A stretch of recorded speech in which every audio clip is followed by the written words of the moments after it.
هلا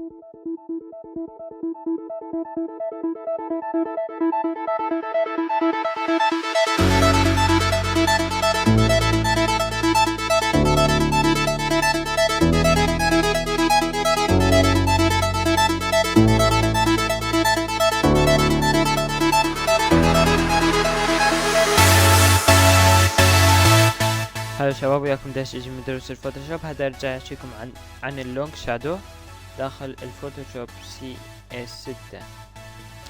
اوكي شباب، قبل ما ابدا بالدرس احب اذكركم بلايك واشتراك وتعليق.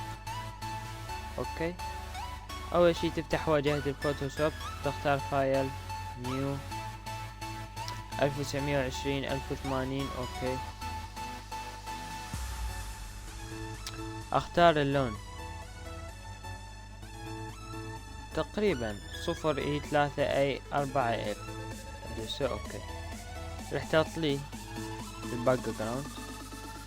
بعدين اروح على اداة الشيب، اختار الدائري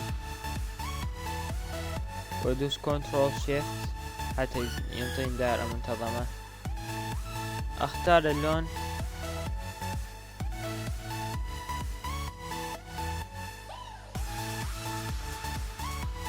تقريبا 5B323E. اوكي، ادوس كنترول تي حتى ينطيني ترانسفورم، اخليه بالنص، كبر حجمه شوي وادوس انتر. هسه اروح على اداة الاليبس اللي انطاني اياها، ادوس كنترول اي وادوس حرف بي، راح توسط الدائرة، ادوس على هاي العلامة وهاي العلامة. اوكي، بعدين اسوي نيو لاير، اطبب الشعار مالي. طبعا الشعار مالي على شكل فرشة. اختار اللون الابيض، دوس كنترول تي حتى اصغر حجمه شوي.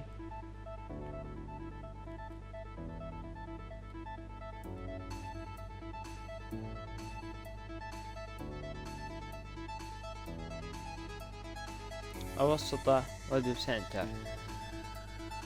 بعد هذا اروح على اداة الإليبس، اختار اداة المستطيل، اطلي باللون الاسود،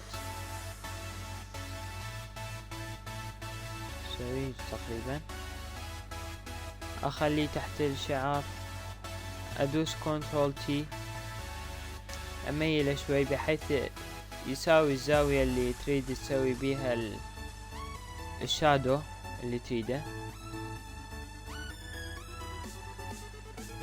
اخليه بحجم الشعار تقريبا،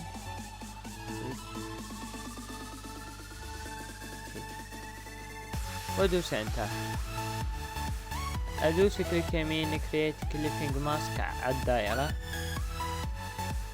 بعدين اضغط على اداة الماسك واروح على اداة البراش،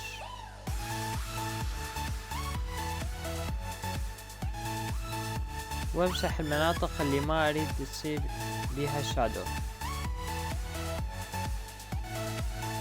اوكي،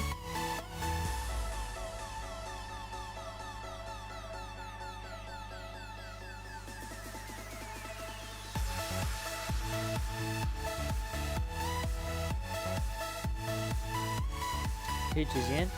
هسه ادوس كليك يمين بلندنج اوبشن، اروح على جريدنت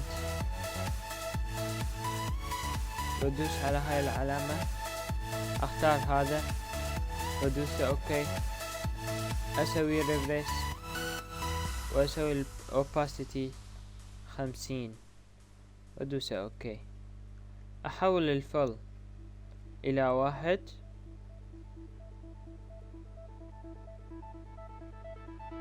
اوكي، هسه انطاني شادو كلش حلو. شباب لا تنسوا دعمنا بلايك وساب وتعليق. في امان الله.